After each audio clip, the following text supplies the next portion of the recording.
Welcome to the Roundtable. I'm Jennifer Eller, and with me today is my co-host Mike Hill, our producer Nick Wilson, and our guest is Ashley Alexander. Hey. Hello. Okay, Ashley, if you had $1 million, what would you do with it? But you can't pay bills. So $1 million. I have always thought about making sure that each of my kids were set up, and then I would buy a home for my parents because they were trying to build a house, but it's so expensive to build a house, and they own 2 properties, but they have to have like special permission for stuff. So I would buy them a house. I'd buy myself a house. I'm not trying to get anything big, but at least something 1 story because I'm tired of climbing stairs. But making sure my babies are okay and set up. That's the biggest thing because everything's so expensive right now that it's hard for us. I live paycheck to paycheck, even though I make decent money. But I want them to understand that even if we ever did get $1 million, it's not as much as you think it is. It goes by just as fast. Yeah, what would you do with $1 million? I would give it all away. All of it? Well, you're going to make the rest of us just feel terrible now since we're spending it? Yeah, I mean, we're all we do this. And Jennifer's like, I would, if I could do that even now, I would. You would have no desire desire for nothing. Not one really. thing. Not really. I mean, I got a couple desires, but. Ooh, if I didn't buy a house, I'd get an RV on wheels because I want to travel so bad. I don't want to be stuck in one spot. Oh, yeah. I want to travel. I've been all over from Florida up to New York and then all the way over to North Dakota. And Meaning you're just like driving around in your car and... No, well, when I was younger, I used to go in the semi with my dad. Oh, so we lived in Florida, and so he was an over-the-road truck driver, so we'd been all over the place. And then we actually moved to North Dakota when that big oil boom happened. That was a joke. Because you make double, but you pay double. And then they told him he had the job. But then when we got there, they were like, oh, you have to do the whole process over. And so we ended up coming back. North Dakota's rough, too. It is. Have you It's been all there? sunflower fields. And it says that it's... what is it, like the flattest place, or not the flattest, but the hilliest place? It's flat. It's just sunflowers and desert. Like, really? It's for sure always windy. Not anything like South Dakota. Yeah. Like when we came back through and went through North Dakota, I mean, there was one state park we went to, is pretty cool. The rest of it is just like, you're driving and it's nothingness for... That surprises me. Yeah. Ever and ever and ever. Flat. Yeah. And I drove there with my parents with our camper at the time, and I had just had my daughter, and I was pregnant with my son, and my dad didn't know. So my mom and I were trying to figure out how we were going to get away with that, being stuck in the camper. So, once we came back, we told him. But, we were trying to figure that out because Izzy was only... maybe 7 months because I'd had him when I was five months pregnant, and so it was very very close. They're 10 months and 4 days apart. Wow. Yeah, and then Cora and Dev are 2 years and 2 months apart. So Wow, it's been fun. Yeah, wow. Can I ask an off the wall question? Sure. Are any of your tattoos mean something? So I love Halloween. I mean, I'm not like at some of them. Like there was wrenches on the one side, so I was so this is my late fiance's memorial. Oh. He had one tattooed on him for his dad. So when he passed away, I got one for him, and then this is his actual signature. So because the tattoo place that we got it done at had his paper that he had signed because he'd passed shortly after.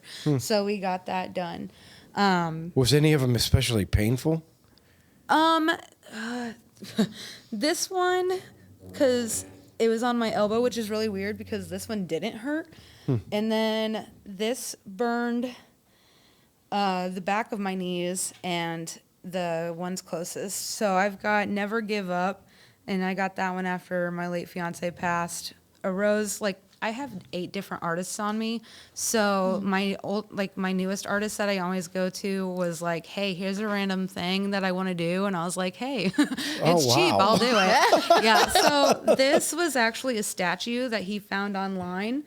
And so he was like, I really want to do this. And it looks nothing like the statue, but I love it. And same thing with the rose. And then this is a dream catcher with the Virgo symbol in it and a wolf. I love anime. I love music. Hello Kitty is what I got for my oldest.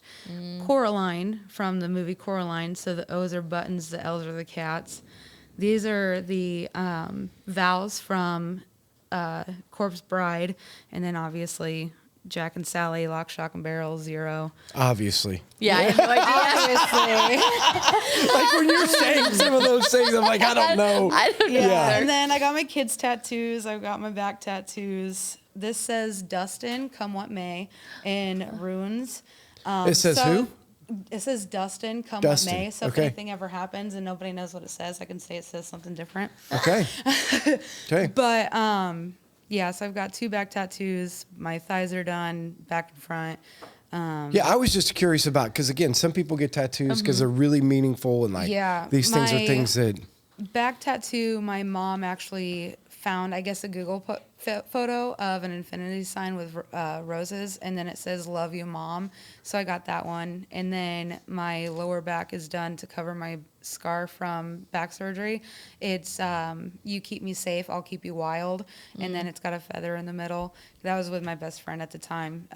She and I don't talk now because we took different paths, but yeah. So it all means something to me, like my horoscope, This was just a free one. How much of this is like over time? I mean, how long does it take to get all I've been getting them? tattoos since 2014. Okay. And my last one was these 2 last year. Okay. So it's been 10 years. Yeah. So Wow.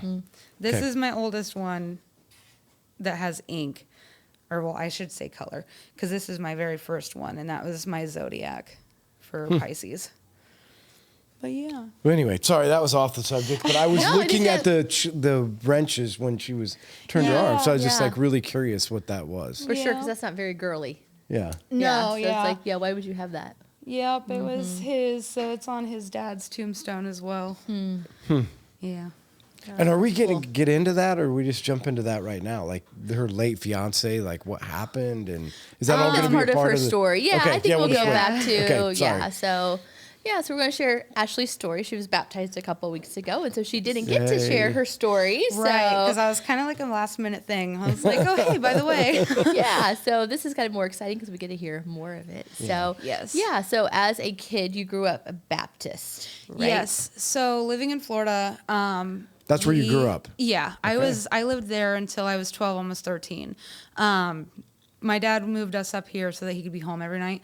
And now he's gone for like a week and then comes home for 2 days. So I'm like, So why did he have to move you up here to be home every night? He couldn't work for another company? because down in Florida, everything is so expensive that doing over the road trucking is what really paid the most.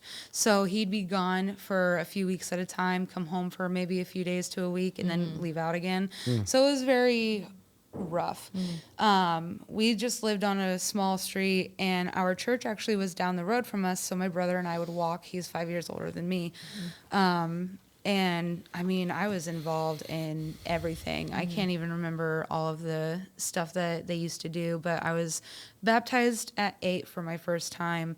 And then we kind of got off track because my dad, apparently I was a daddy's girl growing up until a certain point. All I remember is 5. And ever since then, I grew apart from him strongly, and I had a lot of hatred in my life towards him.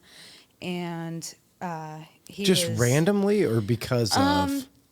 I don't know if something clicked or if just when he was home it was negative, because he was our disciplinary. And so when he was home, that's when, Yeah. all the discipline was given out. Right. And I had undiagnosed ADHD. So he, raising me the way his father raised him was mentally and emotionally abusive, or, whoopings, grounding, the general stuff. And it went on for a long time. So whenever I was with him or around him, like, he'd enter a room and it was like the atmosphere changed. It was dark for me. And my mom, she didn't want to fight with him, so she would just let him, say what he wanted to say. But then when I was out of the room, then she would defend me instead of defending me to his face. And my brother got the brunt of the abuse, the physical abuse, because I was so young, until he finally was able to move out. And then it was just me. But how do you end up, like, so your dad's off and he's trucking and your mom, like, how do you end up at church? You know what I mean? Like, it's just odd that if he's gone and it's not like you just, like, somebody invite you, or you're just like, hey, there's something to do. I'm going to go down the road. And I honestly, I don't know, because I was in church at such a young age that I don't even remember when I started going. But my parents aren't churchgoers, so they never went to church. Right. And unless, special occasions like the baptism. And I've tried to get my mom to come. I don't know if something happened to her at a young age with church involved, but it's just, I'm trying. Yeah. But, and now I've got 3 kids, and it calmed my dad down a lot. So, like, at first he was like, why? And, he wanted me to get rid of my son. And then at the end, when we were looking through adoption families, he was like, well, do you want to keep your son? And I was like, obviously. So he's like, we'll figure a way to, to make it work. And it was rough growing up. That's why when you're talking about in your sermons about having a church-going family and how you guys used to do things that were religious, or sitting around together as a family and talking about stuff, I never had any of that. Right. I was outside from when I woke up to when the light came on the street, or as soon as I was done with my homework at school. Right. And so it was hard as a teenager. I got off the path a lot because I was only going to youth group, so I only had it on Wednesdays.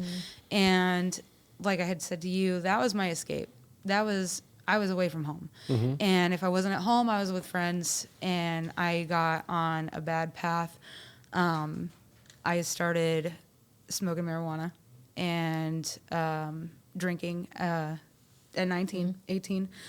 And it was to the point where it was every day, because that's how I was coping with staying with my dad. And now that I'm older, I don't blame him for how he raised us, and I don't blame him for anything, because, like I said, he was raising us the way he knew how to. And with me being undiagnosed, he didn't know what to do. I was just a trouble child who didn't know how to sit still. So, I became best friends with my ISS teacher. I was always on the go. And we had a falling out a few years ago, and I had a protection order against them, and it lasted 1 year. Against much your exactly, dad? against my dad. Okay. And because we were scared that he was going to take my kids, and since he's a truck driver, he can go wherever, we wouldn't know. And which I know he would never do that, but I was in a really dark place, and it was just spur of the moment thing. Like I said, it lasted a year, but what it did was it taught him to not be so controlling, because he was extremely controlling my entire life, and tried to control my parenting, tried to control, everything I did with my kids. Whatever I did, he would try to undo, calling CPS on me, trying to get me in trouble, like a whole lot of stuff. So it was a lot coming. He doesn't understand that. Yeah, so back up just a little bit. So you're going to church, things are going well. High school, things just start to go a little bit south. Yes. Right, and so because my brother was able to get out, and so it was just me. Right. Then did you have a kid in high school? Did you have a kid? No, Okay. well, I graduated first Got it. before I had Izzy. Okay. And I was And 19. is this here, right in Florida? Is it here? That's here. Oh, okay. Yeah, I've been up here since I was 13. So Got it. Okay. I went to church every Wednesday religiously. Right. I tried going to Sunday sermons. They were just boring to me. No offense to them, but like I just couldn't get engaged. And so I would fall asleep or get bored. So I stopped going. And so the youth group, you're supposed to stop going when you're 18, but because I was still in high school, they allowed me to go until I was 19 because I was held back. And so I was older. But I went to 2 different churches. I went to a church in Andrews, which, don't ask me the name, it's been torn down. And then I actually went to the other church on Etna Avenue by Huggy Bear, down by Hope Rising. Well, it was the Wesleyan church, but now it's Hope Rising. Yeah, so that's where we went from my church in Andrews. So we all went there until I aged out. And then after that, I just stopped going. I became a mom. I graduated. I was living with my daughter's dad. And So was he a believer? Was he not a believer? Or was he? he's complicated. Okay. He believes he's actually I think he's a pastor at his church that he used to go to. So he's ordained or whatever, however you say it. And Here in Huntington? yeah, here in Huntington. I can't remember what church they went to because it's not Baptist or like this church. I can't remember what it is. But Either way. Yeah. So he didn't do all of that until he got married to Casey, his wife now. She's been in Izzy's life pretty much since the beginning because I had left. And started going to church, quit going to church. And so then I didn't go to church. And I pretty much left it up to the kids. I was like, if y'all want to go to church, go to church. If you don't want to go to church, you don't have to go to church. But, you know, with my fiance passing, like that was a moment I broke. Like I begged God to not take him, even though I understood that it was for the right thing, because he had epilepsy. Okay. So he had grand mal seizures, and he'd had multiple that day that he had passed. And they brought him back, and it was a horrible 2 days, and then he had passed away again. But on my way up there on Tuesday I'm crying, I'm screaming, like I'm begging, praying, everything I could, like begging him not to take him because we had a future planned. We had, you know, he was my soulmate. And, but then on the other side, I was like, God, I know you might need him for your army and, you know, he won't be sick anymore, but I need him because I need him. And so it was war with myself. And so when he went, I broke. How long had you guys been together? Because you're saying, so Izzy's first dad, right? So, no, my late fiance is not any of my kid's dad. okay. So I'm sorry. I was just trying to figure you're out, fine. because you So- said you have 5 kids, right? I have 3. Oh. And it's her and Dustin. So there's 5 of them in the home. Yeah. 5 people Oh, in the I'm home. sorry. No, you're 5 I of mean, them in he the is a home. big kid, but Yeah. no, I have 3 kids. Okay. And life dealt me cards where I have 3 different baby daddies. Yeah. I get along with 2 of them really well, and the other one's not involved. So Dustin is Coraline's dad.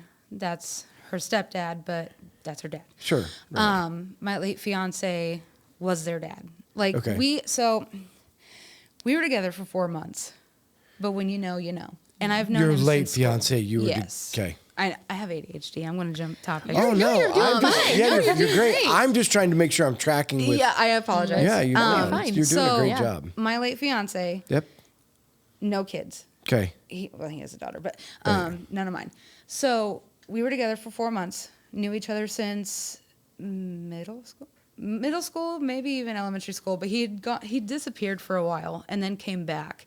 And so we were just talking one day on Facebook, and I was like, hey, you want to come over? We haven't seen each other in a long time. Let's, catch up. And as soon as we hung out, that was it.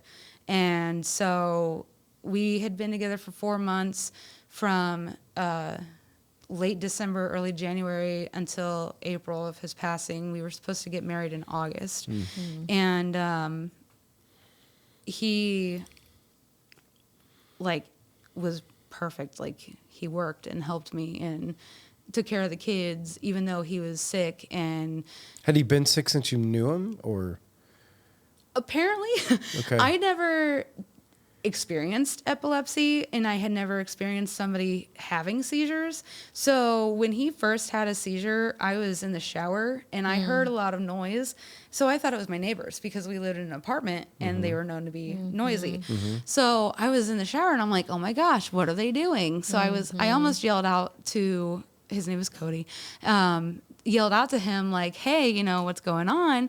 And I come out and he's at the bottom of the stairs laid out. And I was like, what just happened? Mm-hmm. And he's not responsive. Well, his mom taught him that when he has these seizures to ignore them and to wait them out.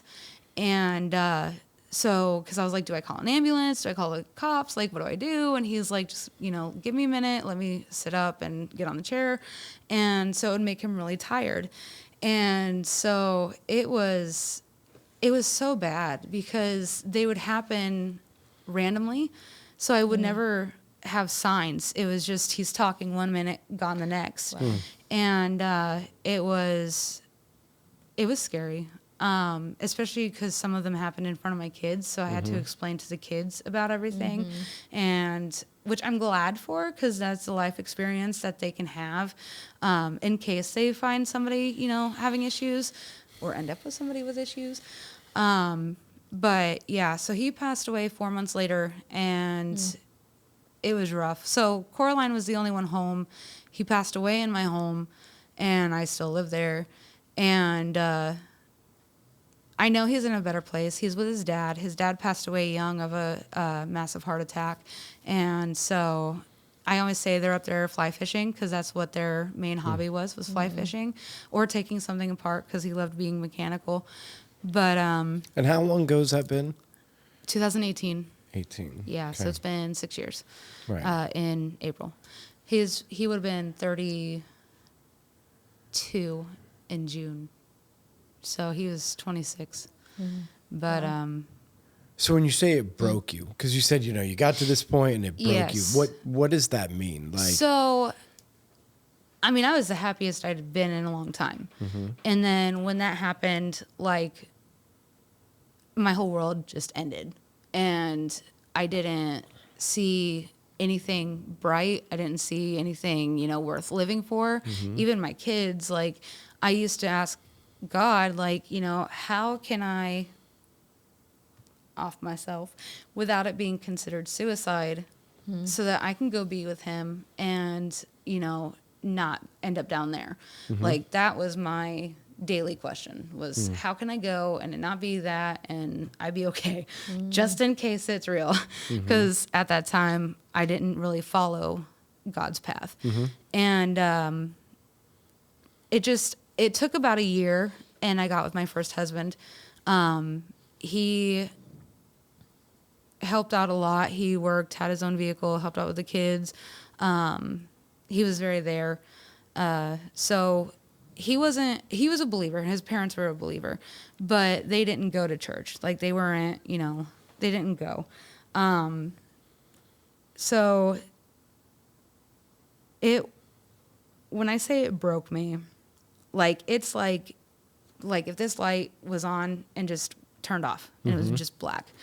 And honestly, it took a lot of just me focusing on my kids and being there for my kids, working for my kids. And that's all I was doing was working. That's all I'm doing now. But it was very dark. I didn't believe in God. I didn't believe in anything holy, because my question to God was always, why am I going through this? Why am I being faced with this? But they say, God never gives you more than what you can handle. And I always tell him, you must think I'm Superwoman because what? How do I even process this? And so I always wonder what that really means. What? When people say God will never give you any more than what you can really handle. Right. Because I always really feel... But that's not real. That's not the true saying. No. God won't give you any more than he can handle, because you need to rely on him, because that's not a true thing at all. So, Yeah, I know what you're saying. I know, it's a lot of because comfort. Like people do say that. They do. It's They say it all the comforting time. of, well, I just know God wouldn't give me any more than I can handle. And I'm Right. like, I don't know, man. I've seen some situations that seem way more than we can handle. But we need to run to him, and he's our refuge, and he's Right. our strength, and he's the one that's going to help us get through it, because we can't do it on our own. We I can't. was very weak. And Yeah, so you're at this dark time. Things don't seem right. You're thinking about, if you could figure out suicide and go to heaven, you would have done it. Yeah. Yeah, so that you could be with him. So how do you break out of that? Like, what brought you out of that? Lord only knows. Literally, like I said, it took a long time, and I started following paganism and Wiccan, and I looked at life in a different way because I'm an empath. So I feel emotions and energy extremely strong. So I would be everything has energy, everything has power, everything is meant to be here. Even people who are supposed to be here, people who do commit suicide, it kills me. Because I'm you had a purpose. You just didn't find it. You didn't wait long enough and have patience. And like me, you didn't give it to God. And you didn't. Yeah, so can you just take a quick break? Because I want to make sure that people understand, so when you say, hey, I was in a dark place and I got into Wicca and paganism, there's a lot of people that have no idea what you're even talking about. So witchcraft? yeah, so I mean, that's all. I just want to make sure people... I really didn't know what it was. Yeah, so I want to make sure that people understand, because that is a real thing, and it's a real part of people's life. And so when you say you got into it, what does that mean? So I didn't practice religiously. Sure. But I believed that there were multiple gods and goddesses, because, history shows us all of that. And I actually became friends with my best friend now, who I've brought to church twice. My baptism, she was like, I'm going to start coming here now. And I was like, okay, awesome. Which was funny, because your last sermon was talking about how do you get somebody who believes in multiple gods and to come here. And I just slowly look at my friend. I was like, hey, I got you here.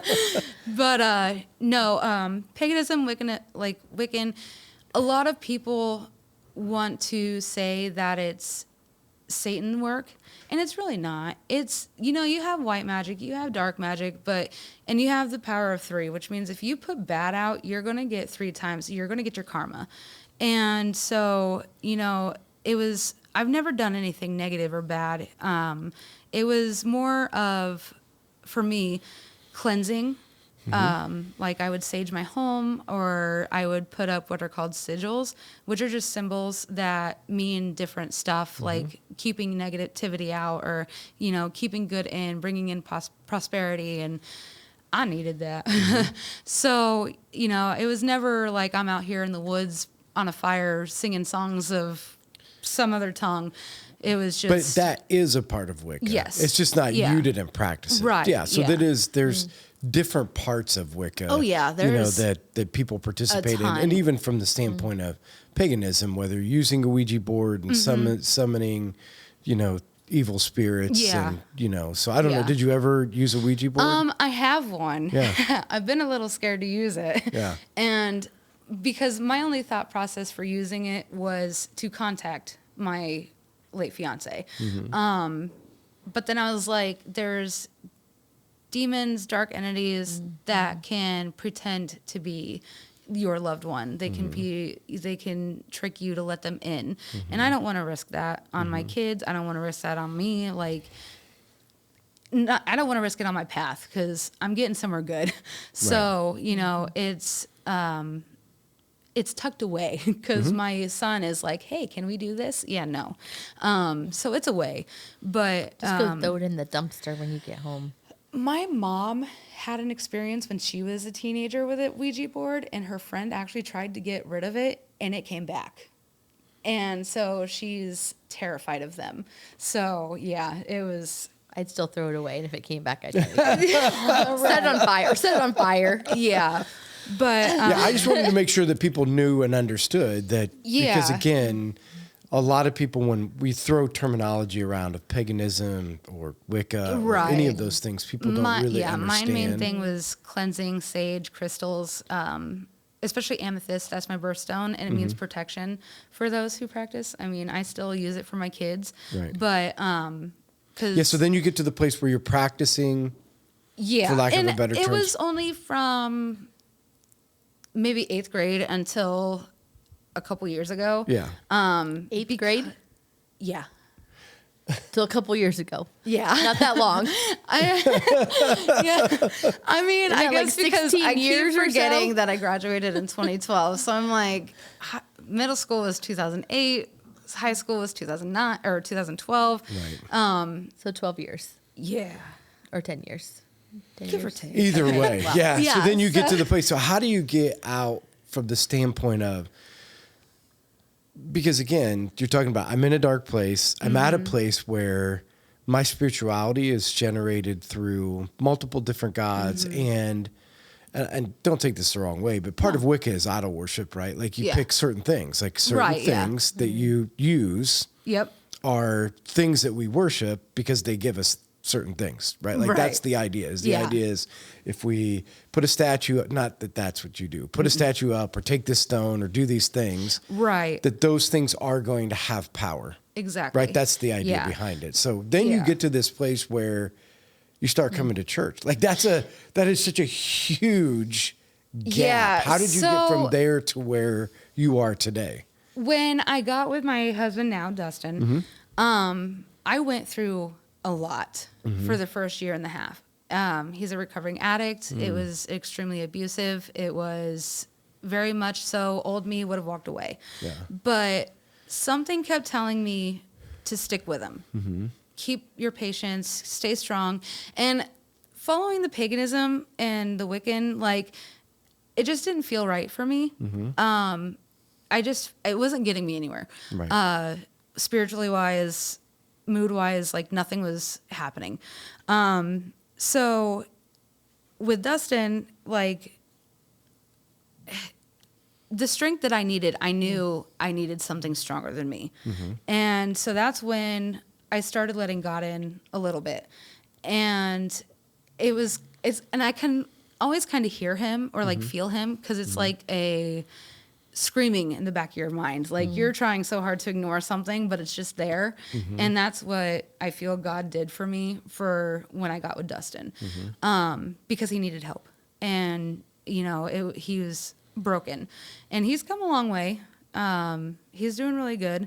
And so I knew I needed God's strength, because it was either that or it was either that or something was going to happen. So we've been together for 3 years, and after the first year and a half, like, I started letting him in more, God. And so it, like I said, it was just that constant screaming in the back of my head, like, you need to do something different. You need something better in your life. You need to reach out to me. And so last year, it was really weird, because I had gone into my old bank to get statements for food stamps and to prove that my account was closed. And that's when I met Gina, and she was like, she gave me really good news, and I wasn't expecting it, and so I was already crying. And then she was telling me about this church. And I told her, I was like, you know, it's really weird that you bring up church, because something has been nagging at me for the last few months to go. But, like, I didn't know where to go. Right. I didn't know what church would fit. I didn't know, you know, I didn't know. So she talked about this place. I've been here before for parties and stuff like that. And like, I really like it.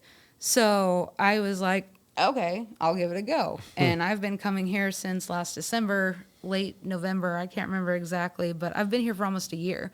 And so when I started coming here, Dustin was in jail.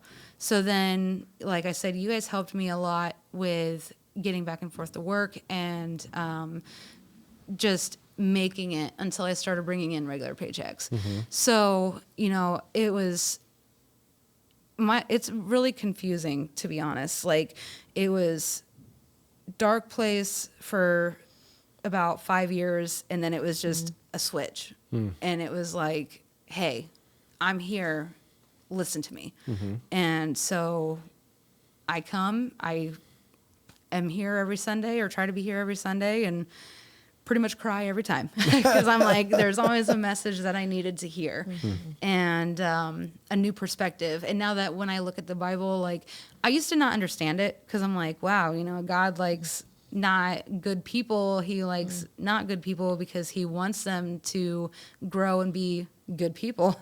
So I'm like, I don't understand this. But now with your sermons and me reading the Bible on my own, like, I'm looking at it different. I'm not looking at it with a closed mind. And since opening up, like, I just feel, especially being baptized, like, I feel new and reborn. Like, it was so weird going in and then coming out. Like, it was just a completely different feeling. And then especially my energy, like, it was just more pure. It was more clear and, like, felt amazing. Like, me and my daughter were laughing and smiling and, like, we loved it. But the rebirth was me telling God, like, I apologize for getting off the path for as long as I was, but I'm here now. And so I want to be a better mom to my kids and for my kids. So, and the girls like coming to church. My son, it's kind of hard for him because of his dad. They don't go to church often. So he's more of the long lines of, I want to stay home and play on my games. And I'm trying to get him away from that.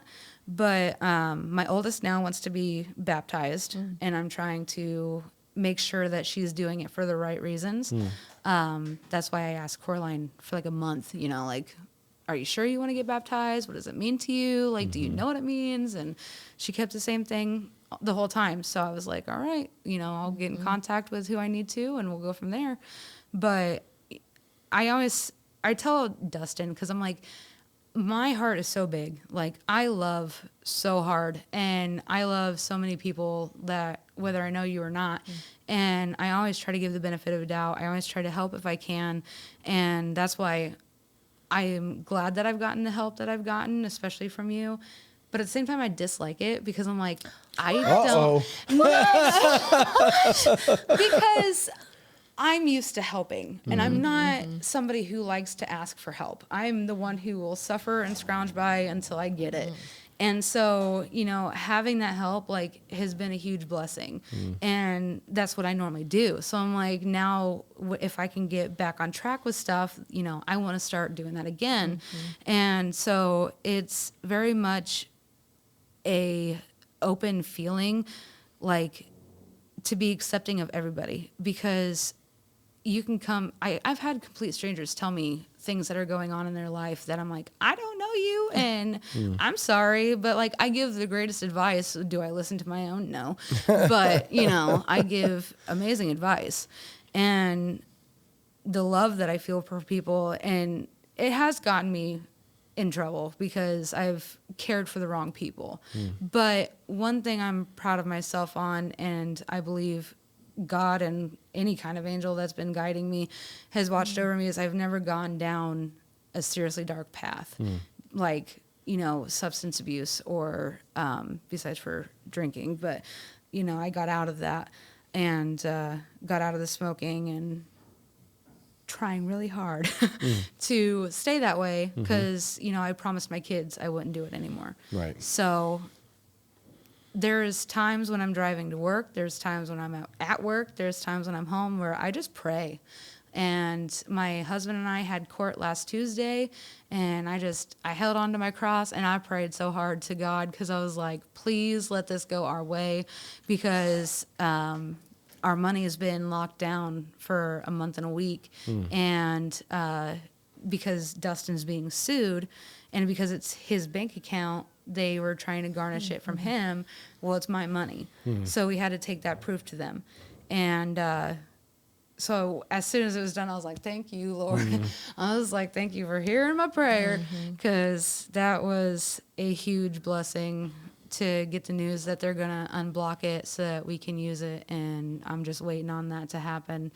But every day is a struggle for us. But I always tell God, like, it's in your hands. I can't control it anymore. I don't know what I'm doing. Like, you lead the way. I can do nothing but follow.